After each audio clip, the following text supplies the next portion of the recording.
मुसलमानों को सरकारी ठेकों में आरक्षण, कांग्रेस ने विधानसभा में बिल लाया, पास कराया और फिर मच गया बवाल। कांग्रेस का लगभग पूरे देश से सफाया हो गया है। इसके पीछे बड़ी वजह है उसकी तुष्टीकरण की नीति।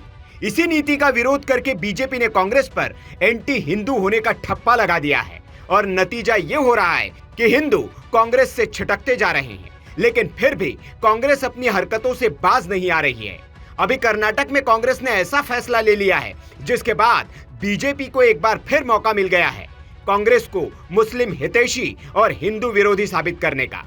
दरअसल कर्नाटक विधानसभा में कांग्रेसी सरकार ने सरकारी ठेकों में 4% मुस्लिम आरक्षण लागू करने का बिल लाया और उसे बीजेपी के विरोध के बावजूद पास करवा दिया। इस पर अब बेंगलुरु से लेकर दिल्ली तक बवाल मचा हुआ है।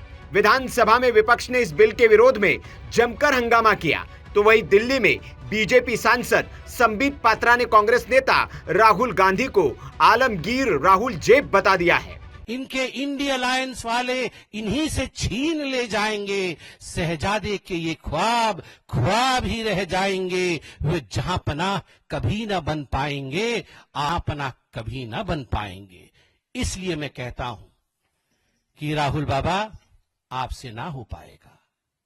अगर आपसे ना हो पाएगा और आप अनफिट हैं, तो कम से कम देश को बांटने की ये जो साजिश आप कर रहे हैं, रिजर्वेशन के मसले को धर्म के आधार पर अनकॉन्स्टिट्यूशनली आगे बढ़ा करके इस प्रकार की राजनीति से देश को बांटने का काम बंद करें। दरअसल कर्नाटक विधानसभा में जो बिल पास हुआ है उसके मुताबिक सरकारी ठेकों में अब मुसलमानों को 2 करोड़ रुपए तक के टेंडर में 4% आरक्षण मिलेगा।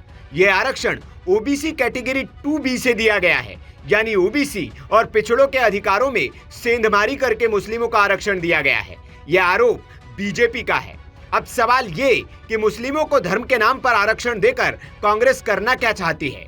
न सिर्फ आरक्षण बल्कि बजट में भी कांग्रेसी सरकार ने मुस्लिमों के लिए धर्म के आधार पर कई ऐलान किए हैं जो सवालों के घेरे में हैं। दरअसल कर्नाटक के बजट में इमामों को 6,000 रुपए भत्ता देने का ऐलान किया गया है। 150 करोड़ रुपए वक्फ बोर्ड के लिए आवंटित किए गए हैं। बेंगलुरु में हज भवन के विस्तार का प्रस्ताव रखा गया है। मुस्लिमों को विवाह के लिए 50,000 रुपए देने का ऐलान किया गया है। उर्दू स्कूलों के लिए 100 करोड़ रुपए का बजट रखा गया है। मुस्लिम कल्चरल प्रोग्राम के लिए 50 लाख रुपए देने का वादा किया गया है।